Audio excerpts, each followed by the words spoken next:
Olá, olá meus amigos, muito bom dia, muito boa tarde, muito boa noite. Sou Eduardo Júnior, estou aqui para trabalhar com vocês um assunto de extrema importância e relevância. Essa temática que cai de forma bem recorrente no exame de ordem, direitos do advogado. Eu acredito que pelo menos 2 a 3 questões nesse seu exame serão cobradas acerca dos direitos do advogado. Então, muita atenção.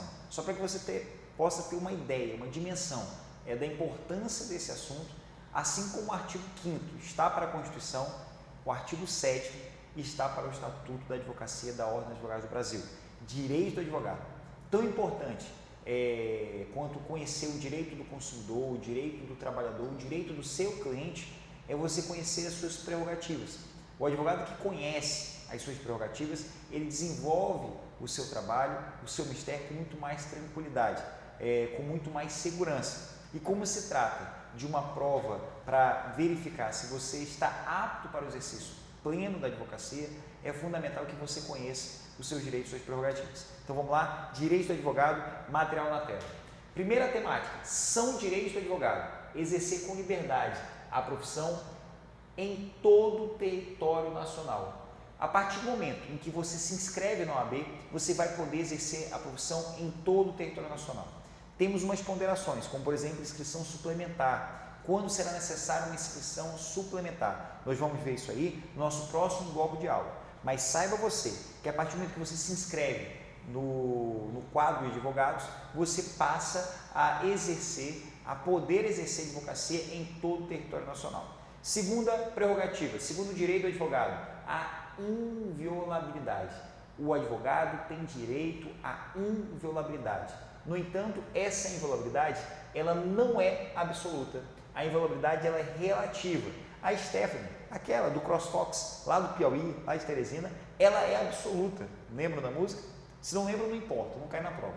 Mas a inviolabilidade do advogado não é absoluta, ela é relativa.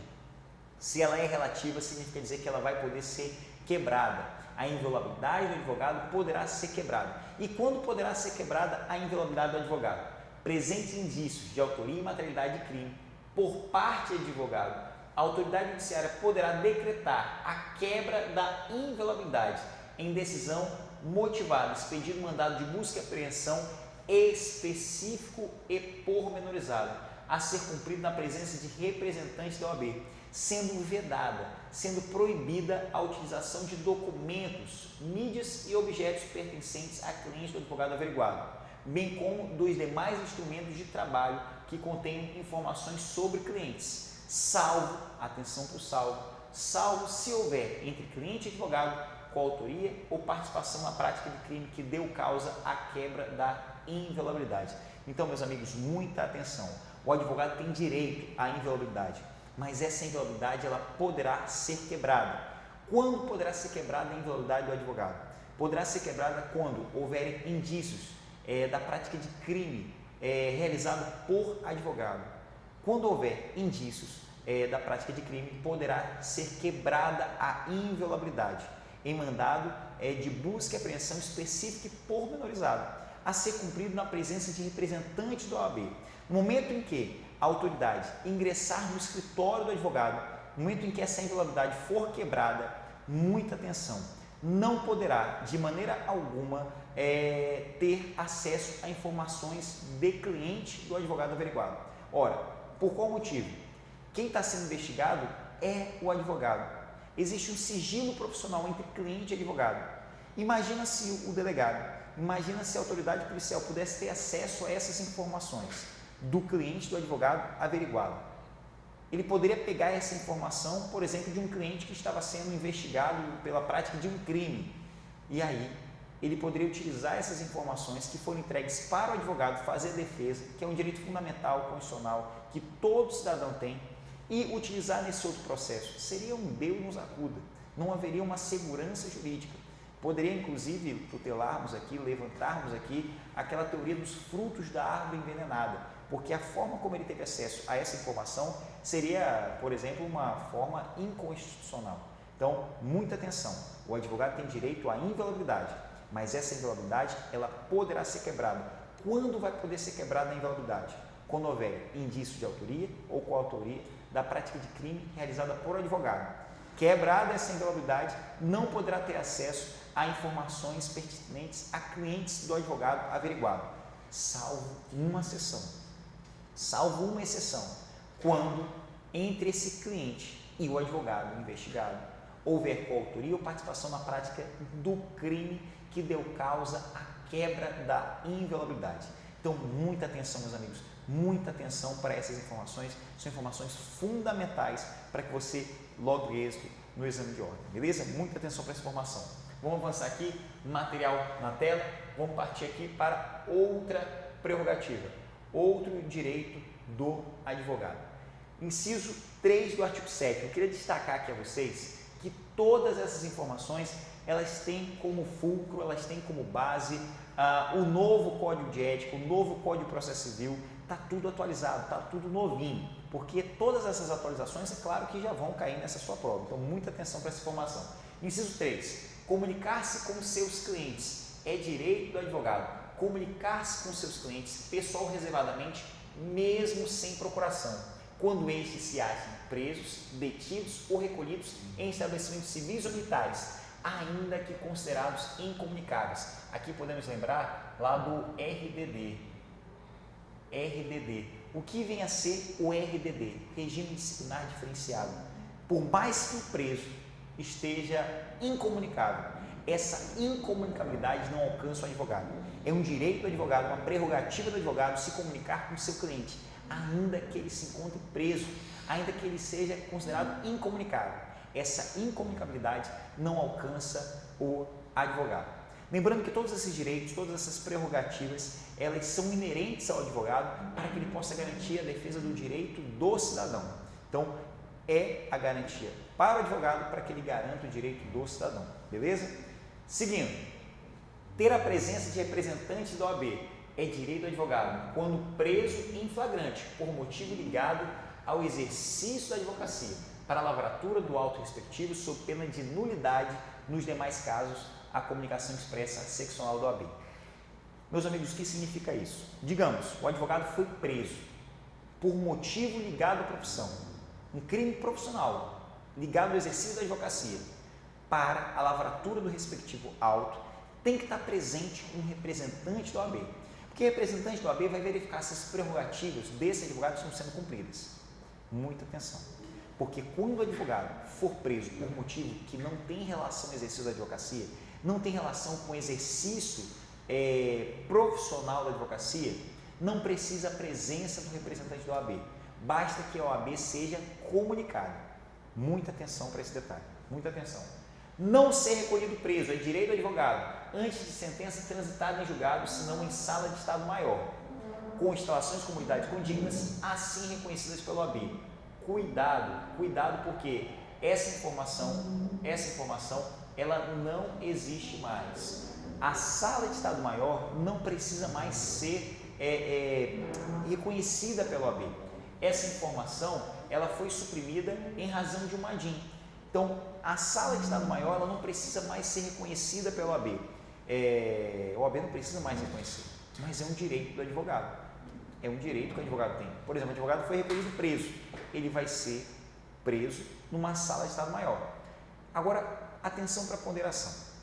Você que está me assistindo, que é bacharel em direito, você que está assistindo, por exemplo, com a esposa, com o marido, com o irmão, que não é do direito, mas é formado, tem ensino superior.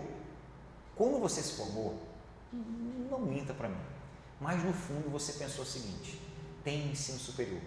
Se nada der certo, se por algum acaso eu for preso, eu vou ser recolhido numa cela especial. Muitos, Gibran, por exemplo, ele está aqui, está comemorando, ele está se identificando, na verdade. Disse: rapaz, Duarte, me formei, eu já posso ser preso numa cela especial. Ó, que alegria! Da mesma forma você. Quando você passar no AB, você já vai poder pensar assim: meu amigo, se nada der certo, pelo menos vou ter algo mais do que uma cela especial. Eu vou ter direito a uma sala de estado maior. E o que vem a ser essa sala de estado maior? É uma sala normal. Geralmente fica dentro de um prédio das Forças Armadas, corpo de bombeiros, não tem grade, nada se assemelha com uma cela. Tem um mínimo ali de conforto maior, né? Podemos dizer assim, se é que se pode chamar aquilo de conforto. mas em nada se assemelha a uma cela. Mas muita atenção, porque assim como a cela especial, a sala de estado maior não serve para que você cumpra a pena. Por exemplo, se você foi condenado, transitar em julgado a condenação, você não vai ficar nem na cela especial para quem tem ensino superior e nem na sala de estado maior para quem é advogado. Vai para Pedrinhas. Isso é apenas para aquelas prisões temporárias. Quando houver condenação transitada em julgado, a condenação penal transitada em julgado, vai todo mundo, aqui no Maranhão nós temos um presídio chamado Pedrinhas, vai todo mundo para a prisão comum. Perfeito? Claro que por uma logística aí de segurança penitenciária, faz uma divisão entre os tipos penais, né? Aqueles crimes mais sangrentos, né? Já vão ser dedicados celas separadas, aqueles presos menos perigosos em outras celas, mas é importante que você saiba essa informação, beleza? Ingressar livremente é direito do advogado. O advogado tem direito a ingressar livremente quando?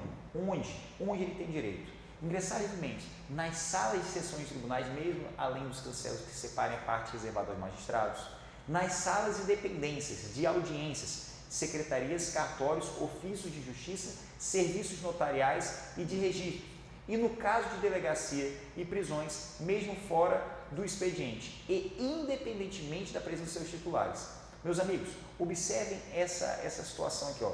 Delegacia e prisão, independentemente da presença dos seus titulares. O advogado, ele pode ir na delegacia, mesmo que o delegado não esteja, e ele pode contactar com o preso, com o seu cliente. É um direito, uma prerrogativa que ele tem.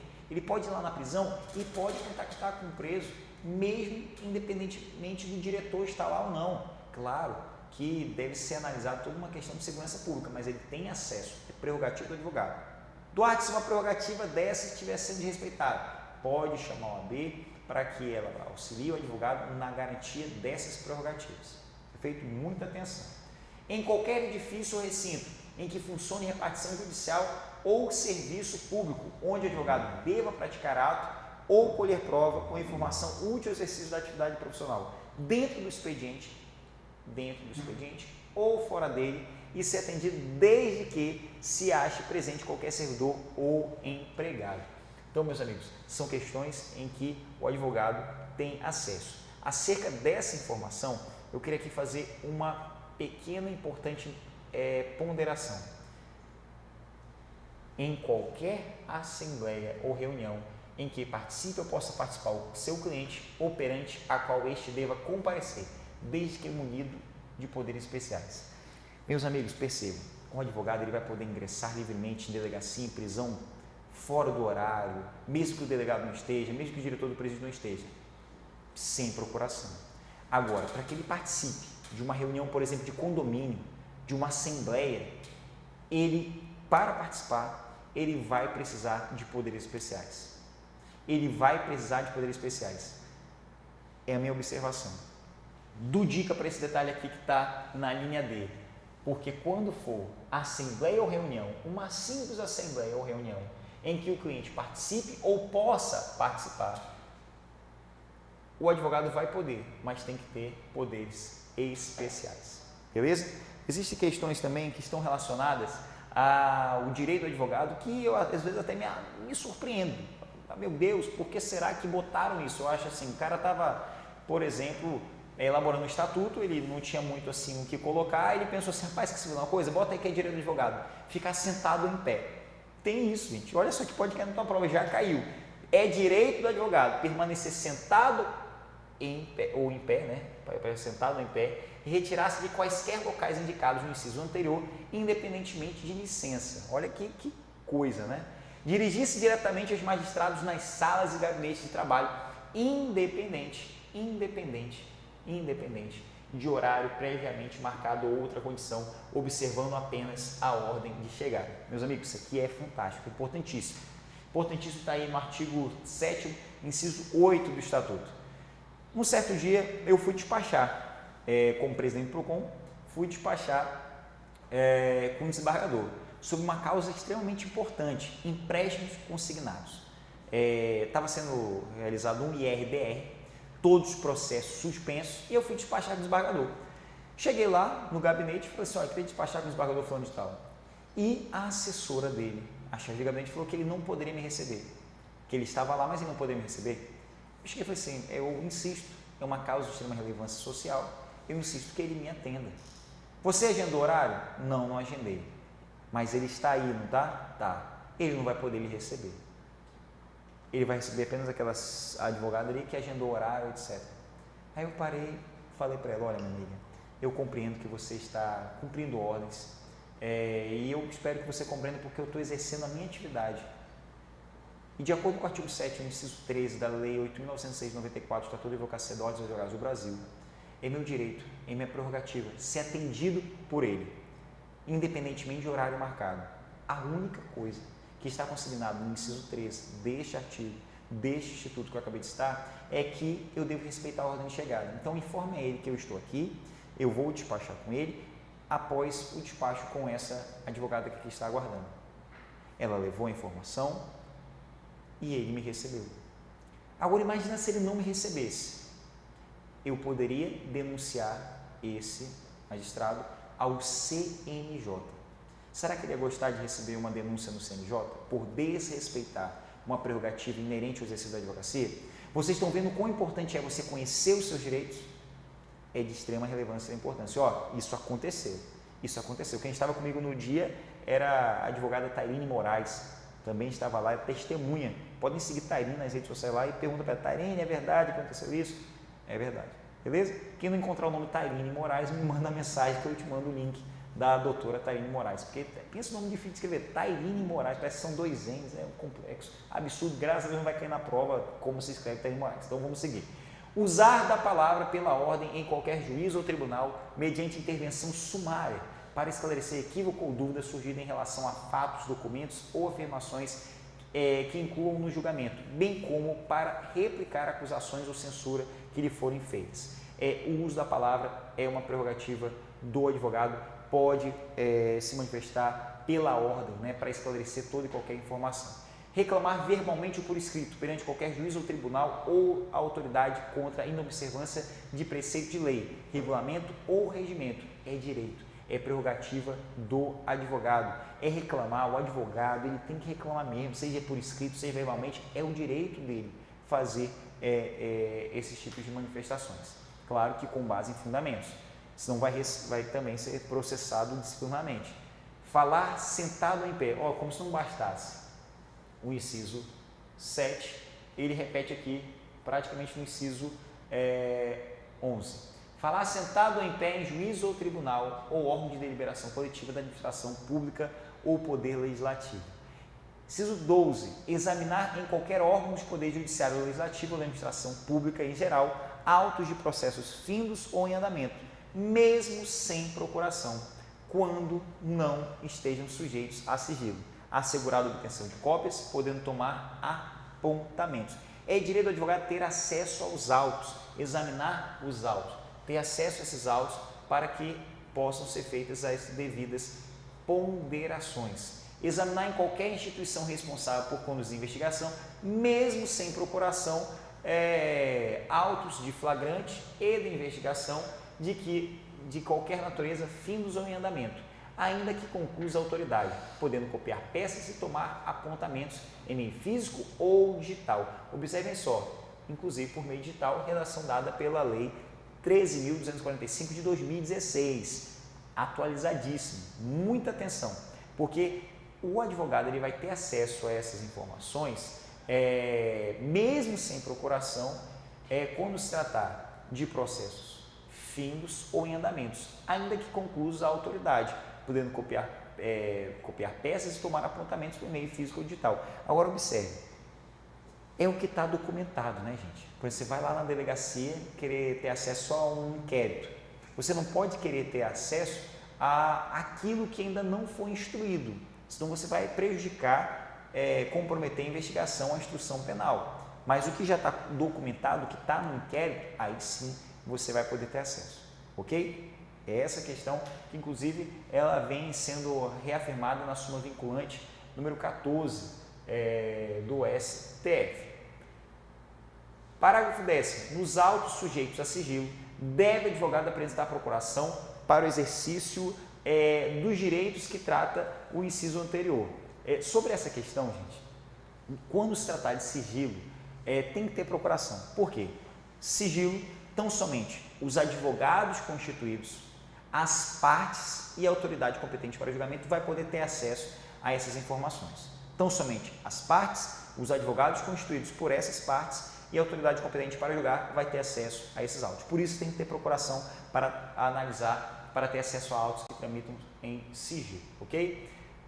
No caso previsto no inciso 14, a autoridade competente poderá delimitar o acesso do advogado aos elementos de prova relacionados a diligências em andamento e ainda não documentados nos autos, quando houver risco de comprometimento da eficiência, da eficácia ou da finalidade das diligências. É essa questão que está ali na súmula vinculante número 14 do STF, ok? É a questão lá do inquérito, porque imagina ter acesso às informações que não estão documentadas, vai prejudicar a instrução, vai comprometer a eficiência, a eficácia e a finalidade dessa diligência.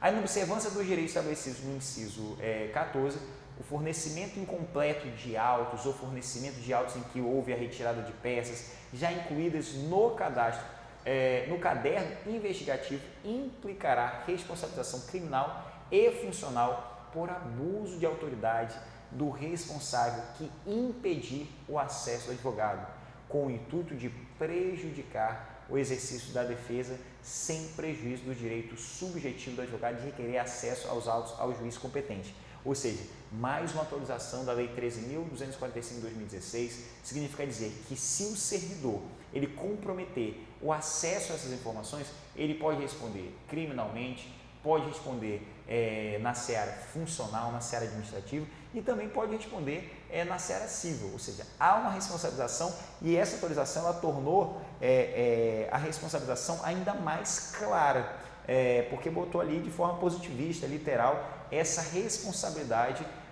civil, criminal e funcional por parte do servidor.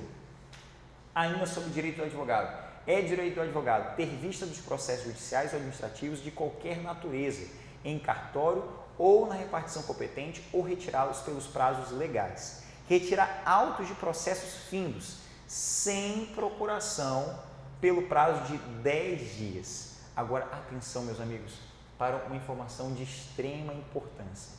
Do DICA, não se aplica o disposto nos incisos 15 e 16 aos processos em regime de segredo de justiça, processos com documentações originais de difícil restauração e quando o advogado houver deixado de devolver os prazos, os autos no prazo legal. Atenção para essas três situações. Quando é que o advogado não vai poder ter acesso? Quando o advogado não vai poder ter acesso, exceção, 3 exceções que estão delimitadas no artigo 7º, parágrafo 1º. Quando o processo tramitar em segredo de justiça, ou seja, como eu já disse, segredo de justiça estão somente as partes, os advogados constituídos por elas e a autoridade competente para o julgamento vai ter acesso a essas informações. Quando tiverem documentações originais de difícil restauração, pode ser que se esse documento se perder, vai comprometer inclusive o acesso à justiça, vai comprometer o julgamento do processo, então pode aí haver uma limitação. E ainda quando o advogado houver deixado de devolver o processo dentro do prazo. Por exemplo, o advogado pegou o processo X, não devolveu no prazo lá de 10 dias, foi notificado para fazer, ele não vai mais poder ter acesso a esses autos. A esses autos, carga ele não faz mais. O sócio dele pode? Pode. Ele pode fazer carga de outro processo, processo A, B, C, Y? Pode, mas esse processo X, ele não vai mais poder ter acesso. Atenção para essas 3 exceções que estão no artigo 7º, parágrafo 1º do Estatuto da Advocacia da Ordem dos Advogados do Brasil. Sessão de desagravo. É direito do advogado realizar a sessão de desagravo, ter acesso à sessão de desagravo quando ofendido no exercício da profissão ou em razão dela. Atenção porque a sessão de desagravo ela é promovida pelo Conselho Seccional independentemente da anuência do ofendido. Meus amigos, se o advogado é ofendido no exercício da profissão, independentemente da anuência dele, a OAB vai promover a sessão de desagravo. Ah, mas eu não quero, eu não estou muito ofendido não. Vai ser realizada a sessão de desagravo, porque a sessão de desagravo ela é realizada não em prol do advogado, mas em prol da defesa das garantias da advocacia. É para defender a classe, é para defender a ordem, por isso é realizada a sessão de desagravo. Teve um caso aí recente em que o advogado maranhense ele foi ofendido por um desembargador. O desembargador falou em alto e bom tom que ele deveria estudar, que ele deveria voltar a estudar, que ele deveria fazer um preparatório aí para poder se atualizar. Comportamento ridículo. A OAB prontamente se manifestou realizando a sessão de desagravo. Inadmissível essa falta de respeito entre os membros, né, do judiciário, desrespeitoso com os membros da advocacia. Não pode ter esse tipo de tratamento. Por isso que a sessão de desagravo ela vai ser realizada para mostrar para o cidadão, para mostrar para as instituições que o advogado ele tem que ser respeitado, que ele está ali trabalhando em prol do exercício da advocacia. Atenção para esse detalhe. Usar símbolos privativos da profissão é um direito do advogado. Por exemplo, usar o broche ali da OAB, pode utilizar símbolos da advocacia. Agora, atenção, não pode utilizar esses símbolos para, por exemplo, colocar no seu cartão. Esses símbolos da advocacia não podem ser utilizados para publicidade da advocacia. Recusar-se a depor como testemunha em processo em qual funcionou ou deva funcionar, ou sobre fato relacionado com pessoa de quem seja ou foi advogado, mesmo quando autorizado ou solicitado pelo constituinte, bem como sobre fato que constitua sigilo profissional. Por mais que o cliente chegue e fale, ei, meu advogado, pode testemunhar. O advogado tem prerrogativa de recusar o testemunho, tem prerrogativa de se negar a testemunhar. Então, muita atenção para esse detalhe. Às vezes você tomou conhecimento desse fato no exercício da profissão ou em razão dela, você pode se recusar a testemunhar, ainda que o cliente ou ex-cliente ele venha a te afirmar que você pode fazer esse testemunho. Então, muita atenção para esse detalhe. Retirar-se do recinto onde se onde se encontra aguardando pregão para ato judicial após 30 minutos do horário designado e a qual não tenha comparecido a autoridade que deva presidir a ele, mediante comunicação protocolizada em juízo. Meus amigos, a audiência foi marcada para as 9 horas, deu 9h30, 9h31, passou 30 minutos, o juiz não está na vara, era para estar. Passou mais de 30 minutos, você pode pedir o adiamento, você protocola lá, pode sair do recinto, mas, gente, tem que protocolar. E atenção, vocês sabem ou devem saber que é comum, às vezes, atrasar o início da audiência. Então, não é atrasou, deu 30 minutos, opa, saiu. Não é assim. Tem que perceber se o juiz estava ou não na vara. Por exemplo, cadê o juiz? Está chegando. Está chegando, não está. Então, se ele está chegando, é porque ele não estava na vara. Se ele não estava na vara, pode sair protocolando a informação de que você lá estava e que vai ter que ser remarcada essa audiência. Cadê o juiz? Está na vara? Se o juiz está na vara, não pode sair, não pode protocolar o pedido de adiamento e se retirar do recinto. O método mnemônico é esse. Se o juiz está na vara, se ele está sentadinho lá na vara, fazendo o despacho dele, instruindo outras audiências, você não pode sair. Agora, se o juiz não está na vara, você vai, claro, poder protocolar após 30 minutos o pedido de retirada, ok? Avançando aqui, assistir a seus clientes investigados durante a apuração de infrações sob pena de nulidade absoluta do respectivo interrogatório ou depoimento e, subsequentemente, de todos os elementos investigatórios e probatórios dele decorrentes ou derivados direta ou indiretamente, podendo, inclusive, no curso da respectiva apuração. Então, essa questão, gente, é para que o advogado ele possa acompanhar. Se não houver acompanhamento, pode ocorrer